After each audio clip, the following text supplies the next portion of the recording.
Your faith is not faithful. Your grace has no grace. La televisión nos dice que los maestros son unos huevones, que son unos burros. Por eso no quieren hacer examen, no quieren ser evaluados, que si la evaluación es para mejorar la calidad de la educación, que si esto, que si el otro. ¿Cuántas de estas personas saben cuáles son las condiciones que se tienen para recibir clases en las montañas? ¿Cuántos sabrán lo que significa dar clases en lengua indígena? Pero eso sí, el PRIAN RD vive llenando sus barrigas con nuestros impuestos y se dan el lujo de decir que los maestros son unos rebeldes, que son unos flojos, pero ¿por qué nosotros tenemos que comprarnos y creernos completitos esos chismes? ¿Por qué creemos a ciegas lo que nos dicen? Cuestionó Fragua en el portal Rebelión. Ciro, Denise, Joaquín, Loret y demás teleterroristas demonizan a los maestros porque están dejando sin clases a los niños. Pero de acuerdo con un estudio de Gerardo Esquivel, licenciado en Economía por la UNAM, maestro en Economía por el Colegio de México y doctor en Economía por la Universidad de Harvard, 48 de cada 100 escuelas a cargo de la Secretaría de Educación Pública no tienen drenaje. 31 carecen de agua potable, 12.8% no cuentan con baños y 11.2% no están conectadas a ningún enchufe ligado a la red de energía eléctrica nacional. Reforma educativa o trepanación masiva. En aras del Tratado de Libre Comercio, el Salinato arrasó el campo, desmanteló la industria, destruyó el empleo y liquidó a la educación como herramienta estratégica para el desarrollo. Ahora pretende aniquilar la organización política y sindical de los maestros, pensando en las elecciones del 2018. En 2005, Emilio Azcarra-Gallán, dueño de Televisa, y 12 amigos crearon la Fundación Mexicanos Primero. Después se sumarían otros más a su patronato, entre ellos hombres de poder y dinero, frecuentes en las listas de los más ricos del mundo y del país. Mafiosa fundación a quienes los dueños del mundo encomendaron dictar el rumbo de la educación en México. Para tal fin, produjeron 4 documentos, inventaron un índice educativo, crearon una película, difunden campañas mediáticas en contra del magisterio y penetran espacios de poder y de decisión política.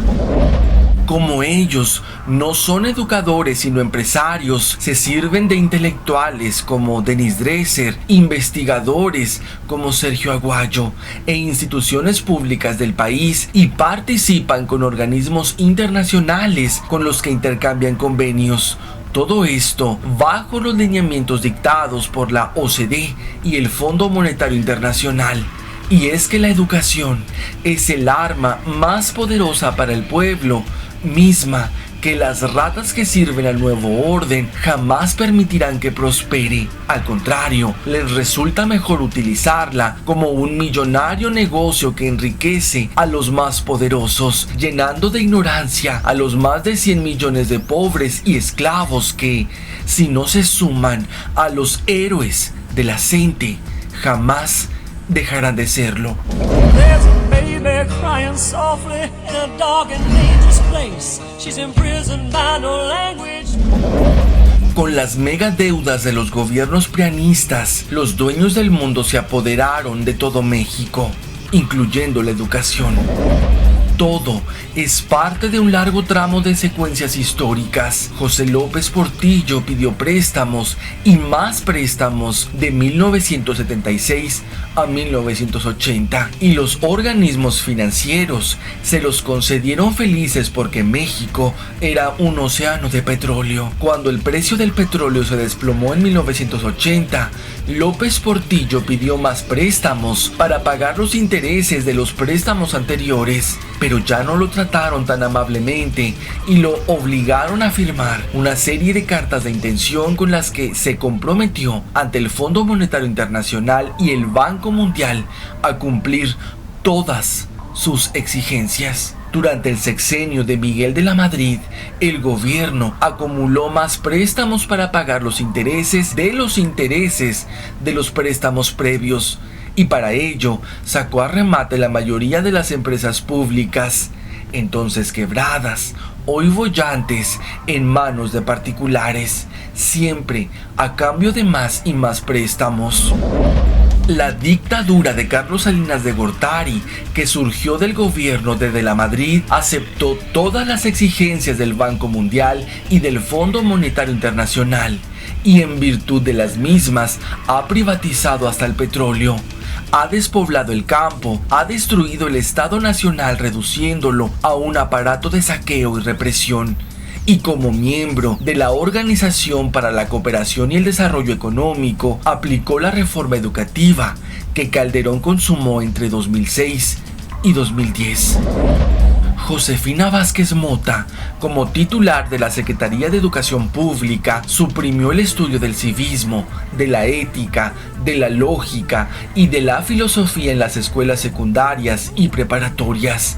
La ignorancia absoluta que campea por todas partes, el bajísimo número de libros que leemos al año, la extinción de las librerías, nuestra escasísima comprensión de lo que leemos, la miseria de nuestros debates políticos, la abyección de analistas que no son sino merolicos, la indigencia intelectual de nuestros líderes, los anuncios publicitarios en las calles, el concepto de alegría como sinónimo de estupidez en la propaganda orientada a los jóvenes, todo manifiesta expresamente que la reforma educativa ha sido un éxito de quienes se apoderan de nuestro país y del mundo.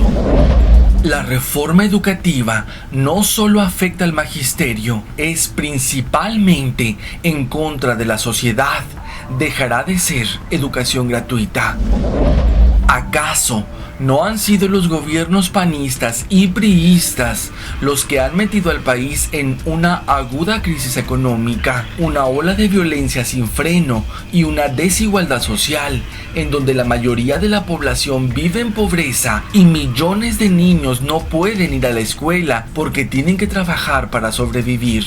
Entonces, ¿por qué Aurelio Nuño utiliza la violencia verbal contra el magisterio disidente y busca la confrontación en lugar de sentarse a dialogar y convencer con argumentos, tal como lo haría un secretario de Educación Pública? Criminalizar la protesta social y meter presos a líderes de los maestros puede provocar acciones más violentas y nadie en el gobierno quiere verlo. Aunque, como fieles lacayos, solo siguen órdenes de los dueños del mundo. Rafael Barajas Durán advirtió en Revolución 3.0: es importante entender que la reforma educativa no solo afecta al magisterio, sino a la sociedad en su conjunto, pues atenta contra el principio de educación gratuita. Lo que hay detrás de esta reforma es una visión neoliberal del mundo, que es la misma visión que alienta las reformas laboral, energética y hacendaria, y es una visión que tiene que ver con las lógicas de mercado. El texto de la reforma no habla de educación, usa términos como eficacia de gestión, optimización de recursos, competencia, calidad, inversiones redituables. Es un proyecto neoliberal puro. En realidad, en educación, lo importante debería ser las condiciones de aprendizaje, la pedagogía, los planes de estudio, la matrícula, los recursos educativos y demás. En ningún momento se propone ni más inversión en ciencia, ni tecnología, ni educación superior, ni en educación a secas. Todo el plan de Peña, todas sus reformas buscan consolidar a México como un país de maquila, como una colonia de tercer mundo al servicio de las multinacionales.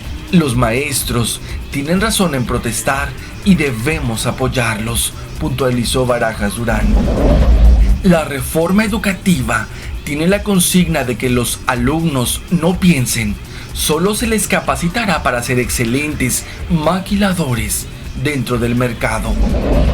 El PAN y la jerarquía católica han buscado reformar el artículo 3 para establecer la educación religiosa en las escuelas públicas, a la cual se suma ahora el interés empresarial por destruir el carácter gratuito de la educación pública, privatizándola completamente, reveló Nancy Flores en Contralínea en 2010, cuando Felipe Calderón firmó el Plan México 2030, proyecto de gran visión. Prácticamente vendió nuestro país a Estados Unidos y, por supuesto, la educación iba incluida. En materia de ciencia y tecnología, el plan dictamina que el 70% de las investigaciones serán hechas por privados. Además, deberá ser desmantelados los institutos de las universidades públicas y la red de investigadores del Consejo Nacional de Ciencia y Tecnología. Lo que se busca es que las universidades, sobre todo las públicas, dediquen a sus alumnos a que desarrollen habilidades, capacidades y que sepan hacer cosas. En esa medida, van a ser útiles y a poder insertarse en el mercado de trabajo rápidamente. Lo más importante es que no se les enseña a pensar, solo deben aprender a ser excelentes maquiladores. El desmantelamiento de la seguridad social en México está en marcha. El sistema de salud pública, la educación, la cultura, el fomento al arte y al deporte serán completamente entregados a la iniciativa privada. La reforma educativa, desde aquel 2010, también planteaba desaparecer el libro de texto gratuito.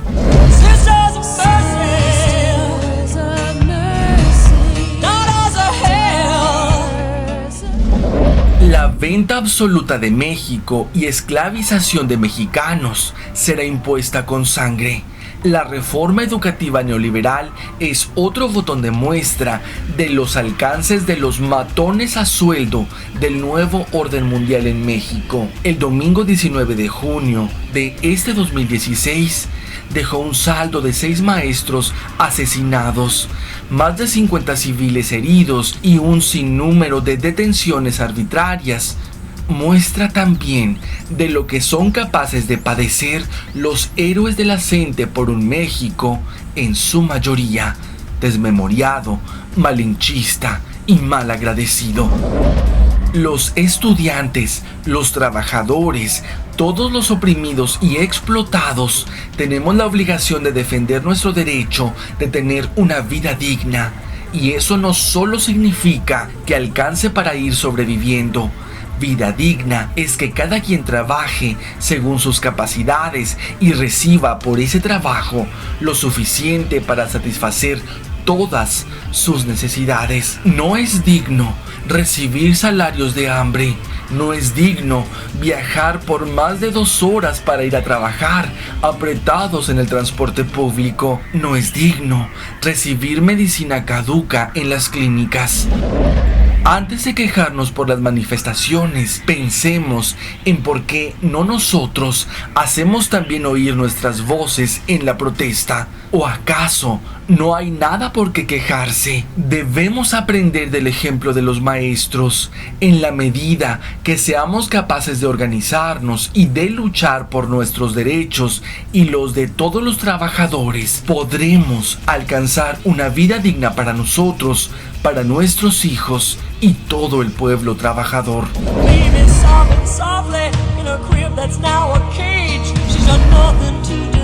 This, but it sanctifies their rage. They use God like he's